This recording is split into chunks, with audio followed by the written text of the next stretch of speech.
Welcome back inside the Now Morning Show. Thank you guys so much for sticking around with us. In the background there, the last Calypso monarch that we've had officially, Terry Lyons there with a track called Calypso. And this morning we're chatting about Calypso. And I want to welcome the Education and Research Officer at TUCO, Miss Meagan Sylvester. Good morning to you, Meagan.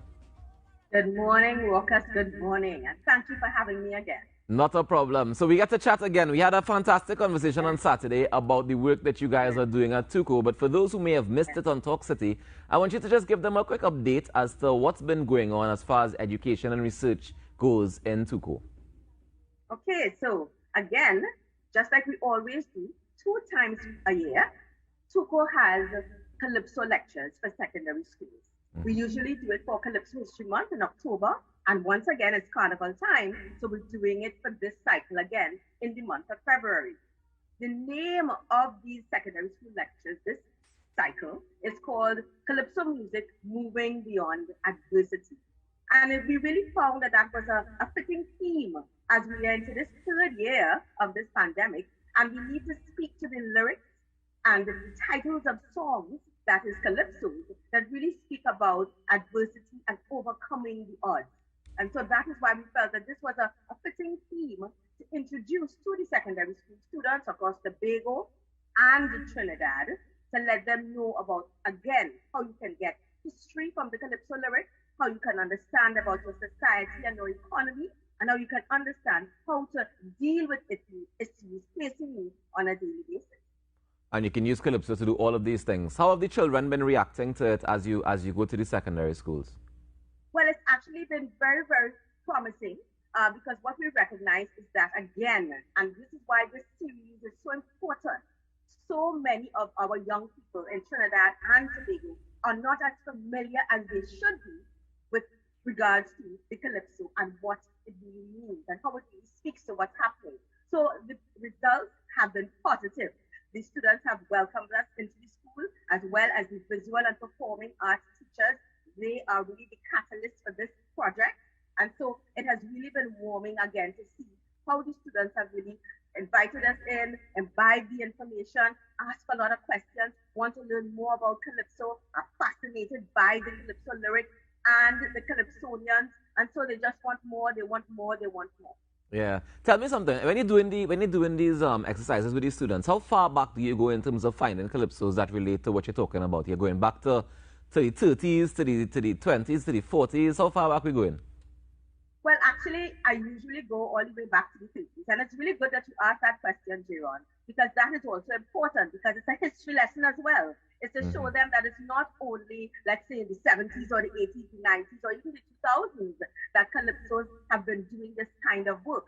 But more importantly, this series is really about a theme. And so we really focus on what is the theme, and then we go. So the theme is what dominates, and then we go and we do the research to figure out what are the calypsos that speak this theme. So it really doesn't matter the decade, but yes, indeed, we go all the way back as we can because it is theme-based. Meagan, does the government's decision on the Taste of Carnival 2022, does that affect this project or this series at all? Actually, good question, because this year we're talking about a Taste of Carnival. Actually, it does not necessarily affect the secondary school lectures that we're doing, simply because we have decided once again to go virtual. And that was because the situation, the uncertainty that existed, the adversity that we're talking about in the secondary school lectures, with the Ministry of Education making a determination about whether the lower school or persons, let's say students within forms 1 to 3, would be going back out. There was so much uncertainty about those issues that we decided to keep the lectures virtual. So there has not been a challenge in terms of the reach and in terms of the exposure to our secondary school students. But now that schools are open back and the secondary school students are basically all back out in school, are you planning to go back into schools or are you still going to keep it virtual? Well, in the main, so what we have done is that we have set up some sessions with some of these schools, depending on the way in which they are doing their rollout, because of course we have private schools and we have public schools. All right. So it all depends on the schools. As I said, the visual and performing arts teachers in the main and what they've been liaising with us, on a day-to-day basis as things become, decided or operationalized. And so that's how we have been rolling out. In some cases, we anticipate that we may actually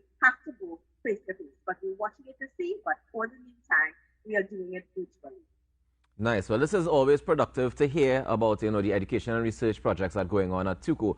Tell me about the project that you guys are doing in New York. I understand that you had a fantastic project with some New York-based Calypsonians. Yes. So last year, actually, during the period of Calypso History 1, we would have spent some time in New York with a series entitled Calypso New York Experience. And the main focus of that project in particular was to speak to, interview, and get involved in the lives of Calypsonians who live abroad. It was situated specifically in New York, but those Calypsonians who were within the diaspora who were interested in being interviewed were also part of the project. So what we're going to be doing for this carnival season is that we're going to be rolling out this particular project. The interviews are being edited to be viewed by the public, and so this is what we really want to share. But this is, again, an education and research project. And why is that so? Because what people will be finding out is about the lives of these Calypsonians. And also, I must add, we interviewed songwriters, Calypso songwriters.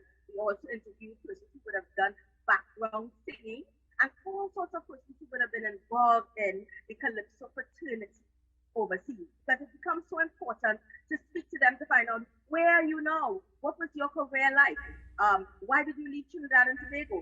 When you performed Calypso overseas, what was the experience like and what was the response?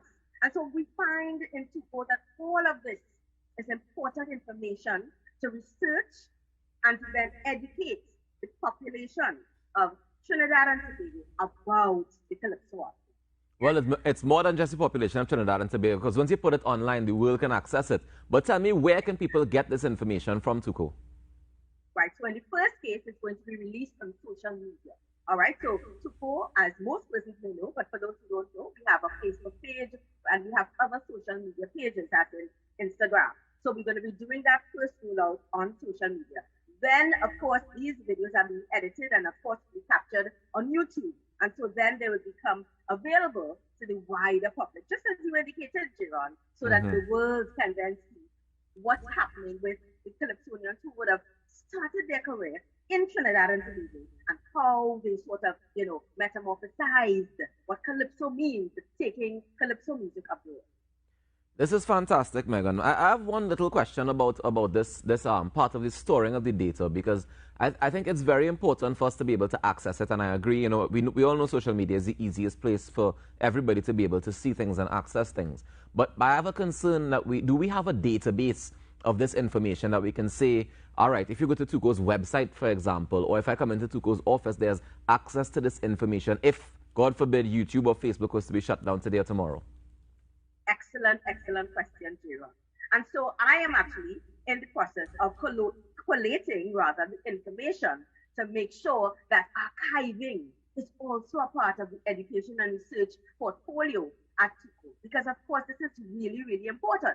I mean, apart from the fact that we know, as you mentioned, heaven forbid, social media, Facebook or YouTube is no more, we must also have that repository of information for persons all over the world to be able to access.